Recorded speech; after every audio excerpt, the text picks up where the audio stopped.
तनिष्क, खाना बन गया है, जल्दी से रेडी होकर आ जाओ, मैंने तुम्हारे फेवरेट कढ़ी चावल बनाई है।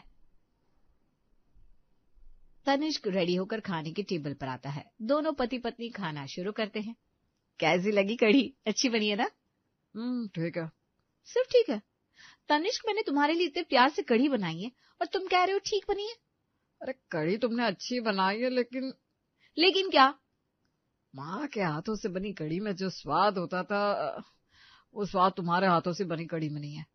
प्रियांशी का चेहरा उतर जाता है। तनिष्क और प्रियांशी की नई नई शादी हुई थी। दोनों माता पिता से अलग शहर में रहते थे। दोनों ने नई नई गृहस्थी बसाई थी। ऐसे में प्रियांशी तनिष्क के लिए रोज उसके पसंद का खाना बनाती और उसे खुश रखने की कोशिश करती थी। लेकिन तनिष्क हमेशा अपनी माँ जया के हाथ के बने की खाने की तारीफ किया करता। अरे तुम अपना दिल क्यों छोटा कर रही हो प्रियांशी? मैंने ये तो नहीं कहा कि कढ़ी अच्छी नहीं बनी। बस जैसा मेरी माँ बनाती है वैसी नहीं बनी।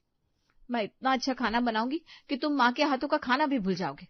दोनों खाना खाकर सो जाते हैं। दूसरे दिन से प्रियांशी YouTube पर देख देख कर नई रेसिपी सीखने लगती है। प्रियांशी YouTube पर खाना बनाने के लिए नए नए तरीके देखा करती और तनिष्क के लिए वो खाना बनाती। रविवार का दिन था। प्रियांशी, आज संडे है, चलो कहीं घुमाते हैं, मूवी देखेंगे और लंच भी बाहर कर लेंगे। लंच बाहर क्यों करेंगे? मैंने छोले भिगो कर रखे। मैं तो छोले भटूरे बनाने की सोच रही थी। अरे वाह, छोले भटूरे! मुंह में पानी आ गया। छोले भटूरे तो गरम गरम ही अच्छे लगते हैं। हम खाना खाने के बाद शाम को बाहर चलेंगे। मैं किचन में जाकर छोले बनाने की तैयारी करती हूँ।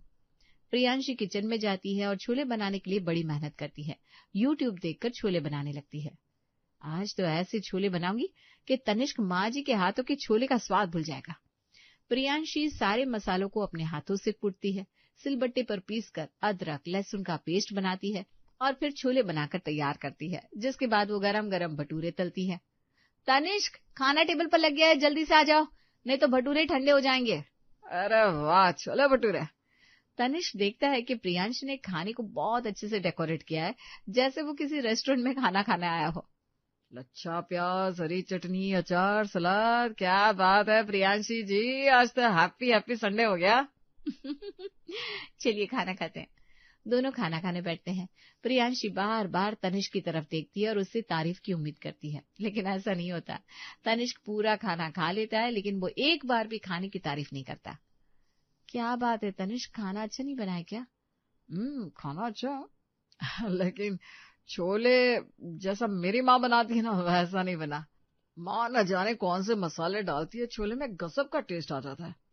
प्रियांशी का मुंह बन जाता है। वो खाना बीच में ही छोड़कर टेबल से उठ जाती है। प्रियांशी, सुनो तो सही प्रियांशी। लेकिन प्रियांशी नहीं रुकती। तनिष्क उसके पीछे पीछे कमरे में जाता है और उससे मनाने की कोशिश करता है। प्रियांशी, तुम भी खाना अच्छा ही बनाती हो, लेकिन तुम जानती हो ना मैं माँ के हाथों का बना खाना कितना मिस करता हूँ। अरे तो माँ जी को यहाँ बुला लो ना। माँ यहाँ नहीं आ सकती, पिताजी गांव में अकेले पड़ जाएंगे, फिर उन्हें खाना बनाकर कौन खिलाएगा। लेकिन तुम एक काम कर सकती हो। कैसा काम? मैं माँ से कह दूंगा कि वो तुम्हें खाना बनाना सिखा दे। वो जैसे कहेंगी तुम वैसे ही बनाना। ठीक है। चलो अब रेडी हो जाओ, अब हम मूवी देखने चलेंगे, ठीक है? तनिष्क अपनी माँ जया को फोन करके कहता है कि वो प्रियांशी को खाना बनाना सिखा दे। तनिष्क, आज खाने में क्या बनाऊं? देखो, आज मेरे ऑफिस के दोस्तों ने कहा है कि उन्हें माँ के हाथों की बनी मटर पनीर की सब्जी और बेसन का लच्छा पराठा खाना है। तुम माँ से पूछ लो दोनों चीजें कैसे बनाते हैं। ठीक है, मैं माँ जी से पूछकर मटर पनीर की सब्जी और बेसन का लच्छा पराठा बना देती हूँ। प्रियांशी किचन में जाती है और सास जया को फोन करती है। प्रियांशी बहू, सुबह सुबह फोन किया, सब ठीक तो है ना? माँ जी, इन्हें आपके हाथ के मटर पनीर की सब्जी और बेसन का लच्छा पराठा खाना है। आपके हाथ के खाने की रेसिपी भी तो आपकी होगी ना? ठीक है बहू, मैं जैसे जैसे बताती हूँ तो ठीक वैसे ही कर। खाना बिल्कुल वैसा ही बनेगा जैसा मैं बनाती हूँ। हाँ माँ जी, इन्हें मेरे हाथ का खाना पसंद ही नहीं आता। हर वक्त बस आपके हाथ के बने खाने को याद करते हैं। तनिष्क खाने का बड़ा शौकीन है, वो भी सिर्फ मेरे हाथ से बने खाने का। मैं तो उसे कभी बाहर का खाना खाने ही नहीं देती थी। वो जो कहता मैं सब घर पर बना देती थी। जया फोन पर प्रियांशी को रेसिपी बताती है और प्रियांशी ठीक वैसा ही करती है। पहले कढ़ाई में तेल गरम करके उसमें जीरा और राई का छौंक लगा दिया माँ जी। अब उसमें कटे हुए प्याज, कटी हुई अदरक, लहसुन, टमाटर डालकर भून ले। प्रियांशी वैसा ही करती है। अब सारे भुने हुए मसाले एक प्लेट में निकाल ले और ठंडा होने दे। तब तक कढ़ाई में पनीर के छोटे छोटे टुकड़े भुन ले। ठीक है माँ जी। अब भुने हुए पनीर के टुकड़े निकाल ले और जो मसाला ठंडा हो गया ना उसे मिक्सी में पीस ले। जया एक एक करके अपनी रेसिपी के सारे स्टेप्स प्रियांशी को बताती जाती है।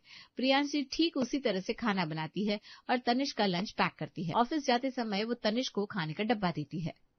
आज के खाने में आपको माँ जी के हाथ के बने खाने का टेस्ट आएगा, क्योंकि आज मैंने माँ जी से पूछ पूछ कर खाना बनाया है। कढ़ाई में कौन सा मसाला कब डालना है, कितना डालना है, कैसे डालना है, सब माँ जी ने बताया।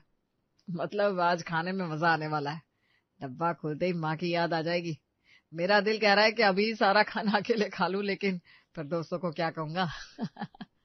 दोपहर तक इंतजार कर लो। अरे इंतजार ही तो नहीं हो रहा। दोनों हंसते लगते हैं। तनिष्क खाने का डब्बा लेकर ऑफिस चला जाता है।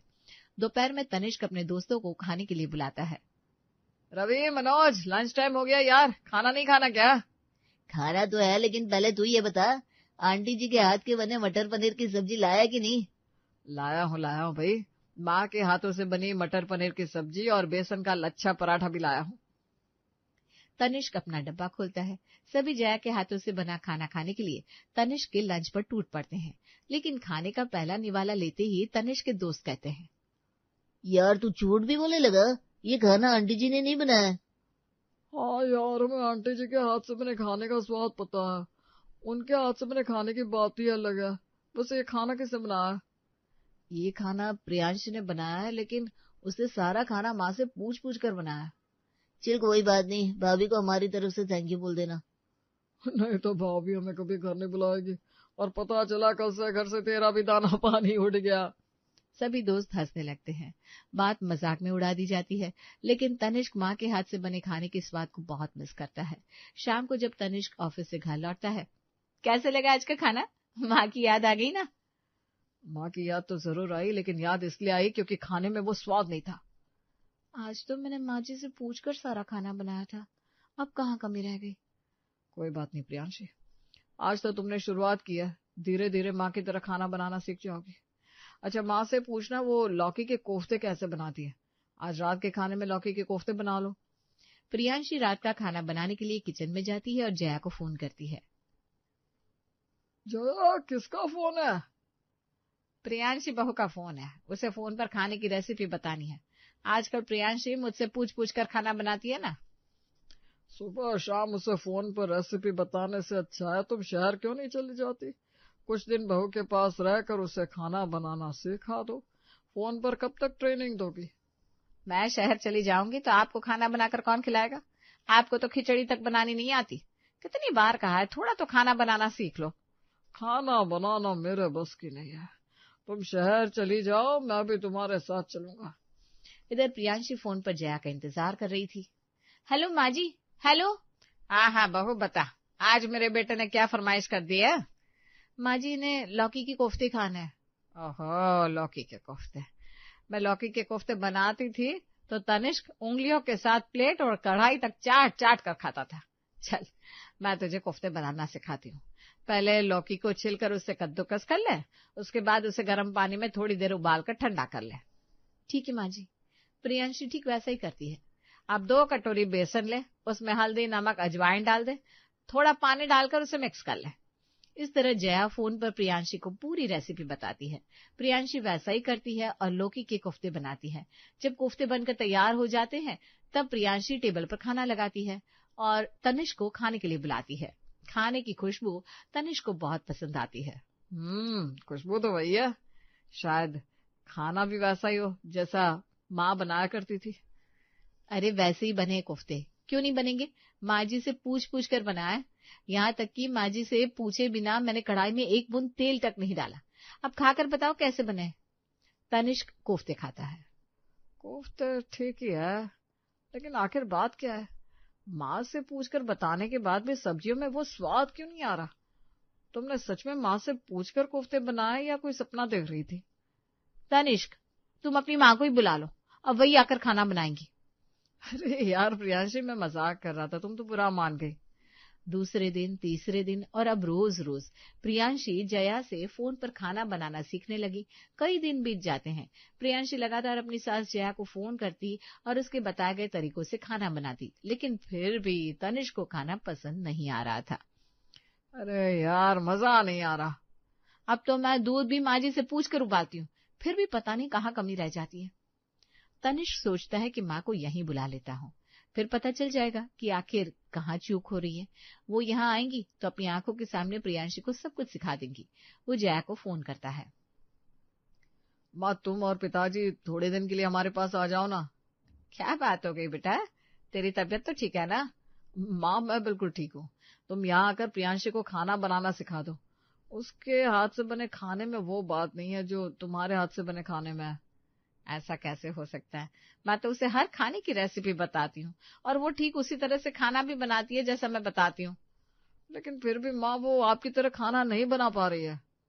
अच्छा चल ठीक है, मैं और तेरे पिताजी शहर आ जाएंगे। 2 दिन बाद जया और त्रिलोकी अपनी बेटी बहू के पास शहर आते हैं।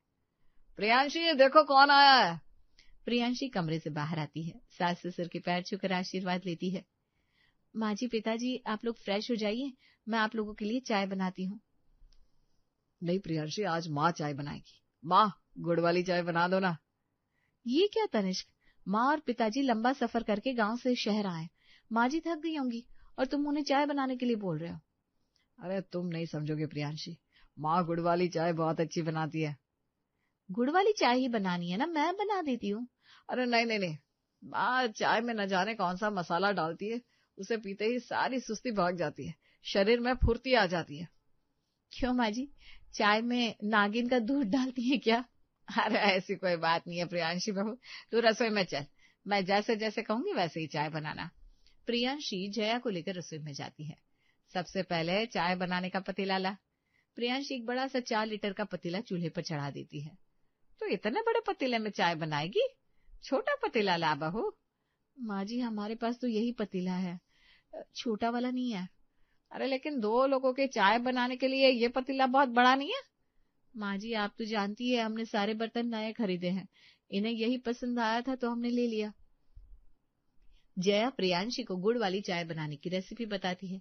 प्रियांशी ठीक वैसा ही करती है, लेकिन बड़े पतीले में थोड़ी सी चाय अच्छी तरह से नहीं बन पाती। प्रियांशी तो क्या, जया को भी समझ में नहीं आ रहा था कि चाय में कितना दूध, कितनी चाय पत्ती और कितना गुड़ डालना है।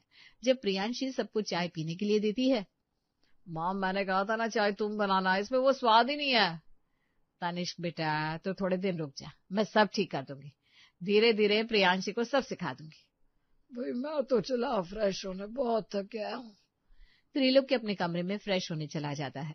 बहू चल, मैं खाना बनवा देती हूँ, उसके बाद मैं फ्रेश होने जाऊंगी।